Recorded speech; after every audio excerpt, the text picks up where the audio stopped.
Hi friends, ನಿಮ್ಮೆಲ್ಲರಿಗೂ ಕೂಡ ನಿಮ್ಮದೇ ಆಗಿರ್ತಕ್ಕಂಥ ಯೂಟ್ಯೂಬ್ ಚಾನಲ್ ಸ್ಟಡಿ ವಿತ್ ಪರಶುರಾಮ್ಗೆ ಸ್ವಾಗತ ಅಂತ ಹೇಳ್ತಾ, ನಾಳೆ ನಡೀತಕ್ಕಂಥ ವಿಜ್ಞಾನದ 9ನೇ ತರಗತಿ SA2 ಪರೀಕ್ಷೆಗಾಗಿ ನಿಮ್ಮ ಎಕ್ಸಾಮ್ಗೆ ಬರ್ತಕ್ಕಂಥ 60 ಅಂಕಗಳ ಪ್ರಶ್ನೆಗಳನ್ನು ನಿಮಗೆ ಕೊಡ್ತಾ ಇದ್ದೀನಿ. ಸೊ ಫಸ್ಟ್ ಪಾರ್ಟ್ ಒಂದು ವಿಡಿಯೋವನ್ನು ಹಾಕಿದ್ದೆ, ಸುಮಾರು ಕಮೆಂಟ್ ಇತ್ತು ಸರ್ ಸೆಕೆಂಡ್ ಪಾರ್ಟು ಕೊಡಿ ಅಂತಂದಾಗ ಇವಾಗ ಸೆಕೆಂಡ್ ಪಾರ್ಟ್ ಕೊಡ್ತಾ ಇದ್ದೀನಿ. ಸೊ ಲೈಕ್, ಶೇರ್ ಮತ್ತು ಸಬ್ಸ್ಕ್ರೈಬ್ ಮಾಡೋದನ್ನು ಮಾತ್ರ ಮರೆಯದಿರಿ. ತುಂಬ ಮಾಡೆಲ್ ಕ್ವಶನ್ ಪೇಪರ್ಗಳನ್ನು ಹಾಕಿದ್ದೀವಿ, ಅವುಗಳನ್ನು ಪ್ರಾಕ್ಟೀಸ್ ಮಾಡಿ ನಿಮಗೆ ಅಲ್ಲಿಂದ ಪ್ರಶ್ನೆಗಳು ಬಂದೇ ಬರ್ತವೆ. ಫಸ್ಟ್ ನೋಡೋಣ, ಪಾಠ 3 ಪರಮಾಣುಗಳು ಮತ್ತು ಅಣುಗಳಲ್ಲಿ ಒಟ್ಟು 6 ಅಂಕಗಳನ್ನು ಈ ಪಾಠಕ್ಕೆ ನಿಮಗೆ ಕೊಟ್ಟಿದ್ದಾರೆ. ಅದರಲ್ಲಿ ಮೇನ್ ಡೆಫಿನೇಷನ್ ಬೈಪಾಟ್ ಮಾಡಬೇಕು. ಅಣು, ಅಯಾನು ಮತ್ತು ವೇಲೆನ್ಸಿ ಅಯಾನು, ರಾಶಿ ಸಂರಕ್ಷಣಾ ನಿಯಮ ಚೆನ್ನಾಗಿ ಬೈಪಾಟ್ ಮಾಡಿ. ಸೂತ್ರಗಳಿದ್ದಾವೆ ಈ ಪಾಠದಲ್ಲಿ. ಆಮೇಲೆ ಘಟಕ ಸೂತ್ರ ರಾಶಿ ಅಂದರೇನು, ಅಣುಸೂತ್ರಗಳನ್ನು ಬರೀತಕ್ಕಂಥ ನೋಡ್ಕೊಡ್ರಿ. ಡಾಲ್ಟನ್ ಪರಮಾಣು ಸಿದ್ಧಾಂತ ವೆರಿ ಮೋಸ್ಟ್ ಇಂಪಾರ್ಟೆಂಟ್ ಆಗಿರ್ತಕ್ಕಂಥ ಪ್ರಶ್ನೆ. ಓಕೆ, ಆಮೇಲೆ ರಾಸಾಯನಿಕ ಸೂತ್ರಗಳನ್ನು ಬರೆಯುವಾಗ ನಾವು ಯಾವ ಒಂದು ಅಂಶಗಳನ್ನು ಗಮನವನ್ನು ಇಟ್ಕೋಬೇಕು ಅಂತಕ್ಕಂಥದ್ದು ಕೂಡ ಈ ಪಾಠದಲ್ಲಿರ್ತಕ್ಕಂಥ ಮೇನ್ ಇಂಪಾರ್ಟೆಂಟ್ ಕ್ವಶನ್. ಇನ್ನು ಮುಂದಿನ ಪಾಠ ಬರ್ತೀನಿ. ಪಾಠ 4 ಪರಮಾಣುವಿನ ರಚನೆ. ಅದಕ್ಕೆ ಬಂದುಬಿಟ್ಟು 7 ಅಂಕ ಇದೆ. ಅಲ್ಲಿ ಫಸ್ಟ್ ನಿಮಗೆ ಬರ್ತಿರೋದು ಪರಮಾಣುವಿನ ಕಂಡು ಬರುವ 3 ಮೂಲಭೂತ ಕಣಗಳು. ಸೊ ಪ್ರೋಟಾನ್, ಎಲೆಕ್ಟ್ರಾನ್ ಮತ್ತು ನ್ಯೂಟ್ರಾನ್ಗಳ ಬಗ್ಗೆ ಗೊತ್ತಿರಬೇಕು. ಅವುಗಳನ್ನು ಯಾರು ಕಂಡುಹಿಡಿದ್ರು ಅನ್ನೋದು ಗೊತ್ತಿರಬೇಕು. ಆಮೇಲೆ ಪರಮಾಣುವಿನಲ್ಲಿ ಅವುಗಳ ಸ್ಥಾನ ಏನಿದೆ, ಬೀಜ ಕೇಂದ್ರದಲ್ಲಿ ಯಾವಿದ್ದಾವೆ, ಬೀಜ ಕೇಂದ್ರದ ಸುತ್ತಲೂ ಯಾವ ಸುತ್ತುತ್ತವೆ ಅನ್ನೋದು ಗೊತ್ತಿರಬೇಕು. ರಾಶಿ ಸಂಖ್ಯೆಯನ್ನು ಕಂಡುಹಿಡಿತಕ್ಕಂಥ ಲೆಕ್ಕಗಳನ್ನು ಕೊಡ್ತಾರೆ. ಕೋಬಾಲ್ಟ್ ಮತ್ತು ಅಯೋಡಿನ್ಗಳ ಸಮಸ್ಥಾನಿಗಳ ಉಪಯೋಗ. ಫಸ್ಟ್ ಸಮಸ್ಥಾನಿಗಳಂದ್ರೆ ಏನು ಗೊತ್ತಿರಲಿ. ಆಮೇಲೆ ಇಲ್ಲಿ ವಿಶೇಷವಾಗಿ ಕೋಬಾಲ್ಟ್ ಮತ್ತು ಅಯೋಡಿನ್ ಈ ಸಮಸ್ಥಾನಿಗಳನ್ನು ಎದಕ್ಕೆ ಉಪಯೋಗ ಮಾಡ್ತಾರೆ. ರುದರ್ಫೋರ್ಡ್ ಪರಮಾಣು ಬೀಜ ಕೇಂದ್ರ ಮಾದರಿ ವೆರಿ ಮೋಸ್ಟ್ ಇಂಪಾರ್ಟೆಂಟ್. ಇದು ಬಂದೇ ಬರ್ತಕ್ಕಂಥದ್ದು. ಎರಡರಲ್ಲಿ ಒಂದು ಫಿಕ್ಸ್ ಆಗಿ, ಒಂದು ಬೋರು, ಇನ್ನೊಂದು ಏನದಪ್ಪ ಅಂತಂದರೆ ರುದರ್ಫೋರ್ಡು. ಎರಡು ಇಂಪಾರ್ಟೆಂಟು, 2, 3 ಅಥವಾ 4 ಮಾರ್ಕ್ಸಿಗೆ ನಿಮಗೆ ಬಂದೇ ಬರ್ತಕ್ಕಂಥ ಪ್ರಶ್ನೆ. ಅವುಗಳನ್ನು ಬೈಪಾಟ್ ಮಾಡಿ. ಆಮೇಲೆ ಈ ಪಾಠದಲ್ಲಿ ನಿಮ್ಗೆ ಏನು ಮಾಡಿದ್ದಾರೆ ಅಂದರೆ ಕೆಲವೊಂದಿಷ್ಟು ಕಾರಣಗಳನ್ನು ಕೊಡಿ ಅಂತಕ್ಕಂಥ ಹೇಳಿಕೆಗಳನ್ನು, ಸೆಂಟೆನ್ಸ್ಗಳನ್ನು ಕೊಟ್ಟಿದ್ದಾರೆ. ಇನ್ನು ಪರಮಾಣುವಿನ ಕಣಗಳನ್ನು ಆವಿಷ್ಕರಿಸಿದ ವಿಜ್ಞಾನಿಗಳು ಆಲ್ರೆಡಿ ನಾನು ನಿಮ್ಗೆ ಹೇಳಿದ್ದೀನಿ. ಏನಪ್ಪ ಅಂದರೆ ಈ ಪ್ರೋಟಾನ್ ಆಗಿರ್ಬೋದು, ನ್ಯೂಟ್ರಾನ್ ಆಗಿರ್ಬೋದು ಮತ್ತು ಎಲೆಕ್ಟ್ರಾನ್ಗಳನ್ನು ಯಾವೆಲ್ಲ ವಿಜ್ಞಾನಿಗಳನ್ನು ಕಂಡುಹಿಡಿದಿದ್ದಾರೆ, ಯಾವ ವರ್ಷದಲ್ಲಿ, ಅದನ್ನು ಕೂಡ ನೀವು ಏನು ಮಾಡಬೇಕು, 1 ಮಾರ್ಕರ್ಗೆ ನೀವು ನೆನಪಿನಲ್ಲಿ ಇಟ್ಕೊಳ್ಬೇಕು. ಇನ್ನು ಮೋಸ್ಟ್ ಇಂಪಾರ್ಟೆಂಟ್ ಏನಪ್ಪ ಅಂದರೆ ಗುರುತ್ವ ಪಾಠ, ಗ್ರಾವಿಟಿ ಅಂತ ಕರಿತೀವಿ. ನಿಮಗೆ ಇದ್ರ ಮೇಲೇ ಪ್ರಶ್ನೆ ಇದೆ. ವಿಶ್ವವ್ಯಾಪಿ ಗುರುತ್ವದ ನಿಯಮವನ್ನು ನಿರೂಪಿಸಬೇಕು, ಅದರ ಪ್ರಾಮುಖ್ಯವನ್ನು ಬರೀಬೇಕು. ನಿಮಗೆ 2 ಅಥವಾ 3 ಮಾರ್ಕ್ಸಿಗೆ ಫಿಕ್ಸ್ ಆಗಿ ಕೇಳ್ತಾರೆ. ಆಮೇಲೆ ಇದಲ್ಲದೆ ಇಲ್ಲಿ ಬರ್ತಕ್ಕಂಥದ್ದು ಏನಪ್ಪ ಅಂದರೆ ದ್ರವ್ಯರಾಶಿ ಮತ್ತು ತೂಕದ ವ್ಯತ್ಯಾಸ, ಆರ್ಕಿಮಿಡೀಸ್ನ ತತ್ವ ಮತ್ತು ಪ್ರಯೋಗ ವೆರಿ ಮೋಸ್ಟ್ ಇಂಪಾರ್ಟೆಂಟ್. ಈ ಆರ್ಕಿಮಿಡೀಸ್ನ ತತ್ವವನ್ನು ಸೂಚಿಸ್ತಕ್ಕಂಥ ಒಂದು ಪ್ರಯೋಗ ಬರ್ತದೆ, ಆ ಪ್ರಯೋಗವನ್ನು ಬೈಪಾಟ್ ಮಾಡಿರಿ. ಇನ್ನು ಗುರುತ್ವ, ಪ್ಲವನತೆ ಮತ್ತು ಒತ್ತಡಗಳ ಅರ್ಥಗಳನ್ನು ಡೆಫಿನೇಷನ್ ನೋಡಿ. 2 ಕಾಯಗಳ ನಡುವಿನ ಗುರುತ್ವ ಬಲದ ಮೇಲೆ ಪ್ರಭಾವ ಬೀರುವ ಅಂಶಗಳು ಯಾವುವು. ಸಿಂಪಲ್ ಆಗಿ ನಿಮ್ಗೆ ಏನು ಮಾಡ್ತಾರಪ್ಪ ಅಂದ್ರೆ ಗುರುತ್ವ ಬಲವನ್ನು ಕಂಡುಹಿಡಿತಕ್ಕಂಥ ಲೆಕ್ಕಗಳನ್ನು ಕೇಳ್ತಾರೆ.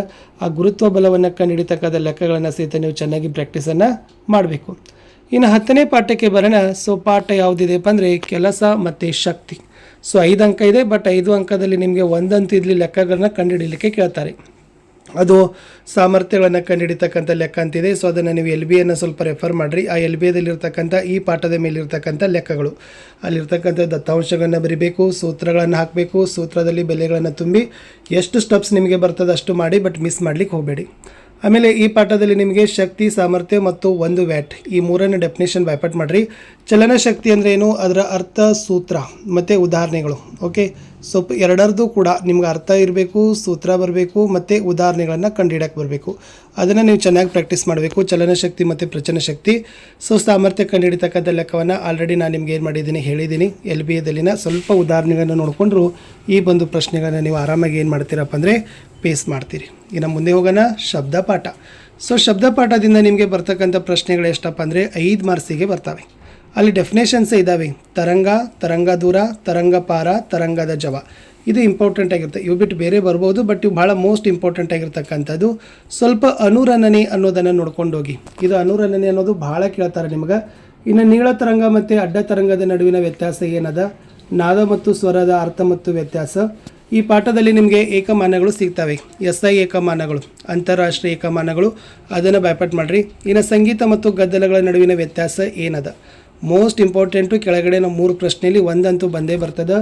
ಅನುರಣನ ಕಡಿಮೆ ಮಾಡಲಿರ್ತಕ್ಕಂಥ ತಂತ್ರ, ಶ್ರವಣಾತೀತ ಶಬ್ದದ ಅನ್ವಯಗಳು, ಶ್ರವಣಾತೀತ ಧ್ವನಿ ಲೇಖನ ತಂತ್ರಜ್ಞಾನ. ಇವು 3 ಏನಪ್ಪ ಅಂದರೆ ಮೋಸ್ಟ್ ಮತ್ತು ಫಿಕ್ಸ್ ಆಗಿ ಬರ್ತಕ್ಕಂಥ ಕನ್ಸೆಪ್ಟ್. ಸೊ ಅದನ್ನು ನೀವು ಚೆನ್ನಾಗಿ ಏನು ಮಾಡಿ ಅಂದರೆ LBಗಳಲ್ಲಿ ಎಲ್ಲೆಲ್ಲಿ ಉದಾಹರಣೆಗಳನ್ನು ಕೊಡಬೇಕು ಅಲ್ಲಿ ಉದಾಹರಣೆಗಳನ್ನು ಕೊಡಬೇಕು, ಎಲ್ಲಿ ಚಿತ್ರಗಳನ್ನು ತೆಗಿಬೇಕು ಅಲ್ಲಿ ಚಿತ್ರಗಳನ್ನು ಮಾಡಿ ಸೊ ನೀವು ಅಂಕಗಳನ್ನು ಏನು ಮಾಡಬೇಕಾಗ್ತದಪ್ಪ ಅಂದರೆ ಗಳಿಸಬೇಕು.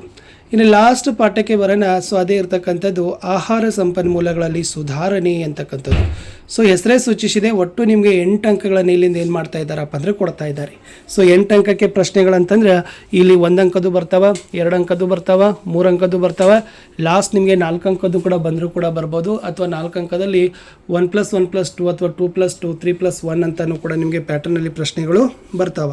ಮೊಟ್ಟ ಮೊದಲನೇ ಪ್ರಶ್ನೆನೇ ಯಾವುದಪ್ಪ ಅಂತಂದರೆ ಖಾರಿಫ್ ಬೆಳೆ ಮತ್ತು ರಬಿ ಬೆಳೆಗಳು. ಸೊ ಈ ಖಾರಿಫ್ ಬೆಳೆಗಳ ಋತುವಿನ ಅವಧಿ ಏನು, ರಬಿ ಬೆಳೆಗಳ ಋತುಗಳ ಅವಧಿ ಏನು, ಆಮೇಲೆ ಆ ಬೆಳೆಗಳಿಗೆ ಇರ್ತಕ್ಕಂಥ ಉದಾಹರಣೆಗಳು ಅದನ್ನು ನೋಡ್ಕೊಳ್ರಿ. ಇನ್ನು ಸಾವಯವ ಗೊಬ್ಬರ ಮತ್ತು ರಸಗೊಬ್ಬರಗಳ ನಡುವಿನ ವ್ಯತ್ಯಾಸವನ್ನು ಬರೆಯುವುದು. ಸೊ ನಿಮಗೆ ಇಂಪಾರ್ಟೆಂಟ್ ಆಗಿರ್ತಕ್ಕಂಥ ಯಾವೆಲ್ಲ ಸಾವಯವ ಗೊಬ್ಬರ ಇದ್ದಾವೆ, ಯಾವೆಲ್ಲ ರಸಗೊಬ್ಬರಗಳಿದ್ದಾವೆ, ಅವುಗಳ ಒಂದು ವ್ಯತ್ಯಾಸವನ್ನು ಬರೆಯೋದನ್ನು ಕಲ್ಕೊಡ್ರಿ. ಪಶುಸಂಗೋಪನೆ ವೆರಿ ಮೋಸ್ಟ್ ಇಂಪಾರ್ಟೆಂಟ್. ಸೊ ನಿಮಗೆ ಬರಬೇಕು ಮೀನು ಸಾಕಾಣಿಕೆ, ಹಸಿರು ಗೊಬ್ಬರ ಮತ್ತು ಪ್ರಯೋಜನ, ಸಾವಯವ ಕೃಷಿ ಮತ್ತು ಉಪಯೋಗ, ಸಂಯುಕ್ತ ಮೀನು ಕೃಷಿ ಮತ್ತು ಉಪಯೋಗ, ಬೆಳೆಗಳ ಮಾದರಿ. ಇವೆಲ್ಲ ಹೊಸ ಪರಿಕಲ್ಪನೆಗಳಿದ್ದಾವೆ. ಬಟ್ ಇವುಗಳಿಗೆ ನಿಮ್ಗೆ ಏನು ಬರಬೇಕು ಅಂದರೆ ಬರಲೇಬೇಕು. ಸಾವಯವ ಗೊಬ್ಬರ, ಹಸಿರು ಗೊಬ್ಬರ, ಸಾವಯವ ಕೃಷಿ, ಸಂಯುಕ್ತ ಮೀನು ಕೃಷಿ ಮತ್ತು ಉಪಯೋಗಗಳಲ್ಲಿ ಬರೆಯೋದು 3-4 ಪಾಯಿಂಟ್ಗಳನ್ನು ನೆನಪಿಟ್ಕೊಂಡ್ರೆ ಸಾಕು. ಇನ್ನು ಬೆಳೆಗಳ ಮಾದರಿಗಳಿದ್ದಾವೆ. ಆ ಪಾಠದಲ್ಲಿ ಯಾವೆಲ್ಲ ಬೆಳೆಗಳ ಮಾದರಿಗಳಿದ್ದಾವೆ, ಅದರಲ್ಲಿ ಯಾವ್ಯಾವ ಬರ್ತವೆ, ಅದರ ಲಕ್ಷಣ, ಉಪಯೋಗ, ಬೆಳೆ ತಳಿ ಸುಧಾರಣಾ ಹಂತಗಳು ಅನ್ನೋದು ಮೋಸ್ಟ್ ಇಂಪಾರ್ಟೆಂಟ್ ಇದೆ. ಲಾಸ್ಟ್ ಬರ್ತಕ್ಕಂಥದ್ದೇ ನೀರಾವರಿ ಮತ್ತು ನೀರಾವರಿಯ ವಿಧಾನಗಳು. ಸೊ ಭಾಳ ನೀರಾವರಿಯಲ್ಲಿ ವಿಧಾನಗಳಿದ್ದಾವೆ. ಯಾವ ವಿಧಾನದಲ್ಲಿ ಯಾವ ಸೂಕ್ತ ಇದ್ದಾವೆ, ಯಾವ ಕಾಲಮಾನದಲ್ಲಿ ಆ ಒಂದು ವಿಧಾನಗಳನ್ನ ಬಳಸ್ತಾರೆ, ಅದರಲ್ಲಿ ಬೆಳೆಗಳು ಏನಿದ್ದಾವೆ, ಅದರ ಲಾಭ ಏನಿದ್ದಾವೆ ಅನ್ನೋದನ್ನು ನೀವು ಏನು ಮಾಡಬೇಕಪ್ಪ ಅಂದರೆ ನೋಡ್ಕೋಬೇಕು. ಫ್ರೆಂಡ್ಸ್, ಸೈನ್ಸ್ ಇದೆ ಅಂತಂದರೆ ಅಪ್ಲೈಡ್ ಕ್ವಶನ್ಸ್ ಇರತ್ತವ. ಓಕೆ, ಇಲ್ಲಿ ಎಲ್ಲ ರೀತಿಯಾಗಿರ್ತಕ್ಕಂಥ ಇದನ್ನೇ ಇರೋದಿಲ್ಲ. ಆಮೇಲೆ ಲೆಕ್ಕಗಳು ಕೂಡ ಇರ್ತಾವೆ. ಸೊ ಆ ಲೆಕ್ಕ ಮತ್ತು ಅಪ್ಲೈಡ್ ಕ್ವಶನ್ಸ್ಗಳನ್ನೆಲ್ಲವನ್ನು ಕೂಡ ನೀವು ಹೆಚ್ಚು ಅಂಕಗಳನ್ನು ಗಳಿಸಬೇಕಾದ್ರೆ LBAಯಲ್ಲಿನ ಪ್ರಶ್ನೆಗಳನ್ನು ಓದಬೇಕು. ನೀವು ಎಷ್ಟು LBAದಲ್ಲಿನ ಪ್ರಶ್ನೆಗಳನ್ನು ಪ್ರತಿಯೊಂದನ್ನು ಕೂಡ ನೀಟಾಗಿ ಓದ್ತಿರಲ್ಲ, ಅಷ್ಟು ನಿಮಗೆ ಏನಾಗ್ತವಪ್ಪ ಅಂದರೆ ಅಂಕಗಳು ಸಿಗ್ತಾವೆ. ಸೊ ಅದಕ್ಕೆ ನೀಟಾಗಿ ತಪ್ಪದೇ ನೀವೆಲ್ಲ ಏನು ಮಾಡಿ ಅಂತಂದರೆ ಅಲ್ಲಿ LBAದಲ್ಲಿನ ಎಲ್ಲ ಪ್ರಶ್ನೋತ್ತರಗಳನ್ನು ಅಪ್ಲೈಡ್ ಕ್ವಶನ್ಸ್ಗಳನ್ನು ಟಚ್ ಮಾಡಿಕೊಂಡು ಒಳ್ಳೆ ಅಂಕಗಳನ್ನು ಗಳಿಸಲಿಕ್ಕೆ ಪ್ರಯತ್ನವನ್ನು ಮಾಡಬೇಕು. ಸೊ ಆಲ್ರೆಡಿ ನಾವು 3-4 ಕ್ವಶನ್ ಪೇಪರನ್ನು ಹಾಕಿದ್ದೀವಿ. DSCRT ಅಲ್ಲದೆ ಮತ್ತೆ ಕ್ವಶನ್ಸ್ ಪೇಪರ್ಗಳನ್ನು ಕೊಡ್ತಾ ಇದ್ದೀವಿ. ಸೊ ಆ ಕ್ವಶನ್ ಪೇಪರ್ಗಳು ಕೂಡ ನಿಮ್ಗೆ ಏನಾದವಪ್ಪ ಅಂದರೆ ವಿತ್ ನೋಟ್ಸು ಸಿಗ್ತಾವೆ, ನಿಮಗೆ ರಿವಿಷನು ಆಗ್ತಾವೆ. ಸೊ ಆ ಥರನಾಗಿ ನೀವು ತೆಗೆದುಕೊಂಡು ಅವುಗಳನ್ನು ಪ್ರಾಕ್ಟೀಸ್ ಮಾಡಿ ಒಳ್ಳೆ ಅಂಕಗಳನ್ನು ಗಳಿಸಿ ಅಂತ ಹೇಳ್ತಾ, ನಿಮ್ಮ ಇಂಗ್ಲೀಷ್ ಪೇಪರ್ಗೂ ಕೂಡ ನಾವೇನು ಮಾಡ್ತಾ ಇದ್ದೀವಿ ಅಂದರೆ ವೆರಿ ಮೋಸ್ಟ್ ಇಂಪಾರ್ಟೆಂಟ್ ಕ್ವಶನ್ಸ್ಗಳಾಗಿರ್ಬೋದು, ಆಮೇಲೆ ಮೋಸ್ಟ್ ಎಕ್ಸ್ಪೆಕ್ಟೆಡ್ 3 ಅಂಕದಲ್ಲಿ ಬರ್ತಕ್ಕಂಥ ಪ್ರಶ್ನೆಗಳನ್ನು ಅವೆಲ್ಲವುಗಳನ್ನು ಕೊಡ್ತಾ ಇದ್ದೀವಿ.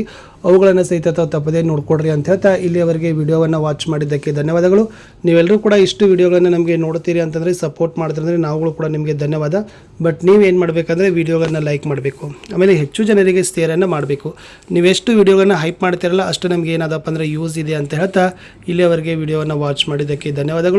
ಸೊ ನಾನು ಸಿಗ್ತೀನಿ ಇನ್ನೊಂದು ಹೊಸ ವಿಡಿಯೋದಲ್ಲಿ. ಸೊ ಇಲ್ಲಿಯವರೆಗೆ ವಿಡಿಯೋವನ್ನು ನೋಡಿದ್ದಕ್ಕೆ 2 ಪಾರ್ಟನ್ನು ನೋಡಿ. ಸೊ ಖಂಡಿತವಾಗಿ ಒಳ್ಳೆಯ ಅಂಕಗಳು ಸಿಗ್ತವೆ.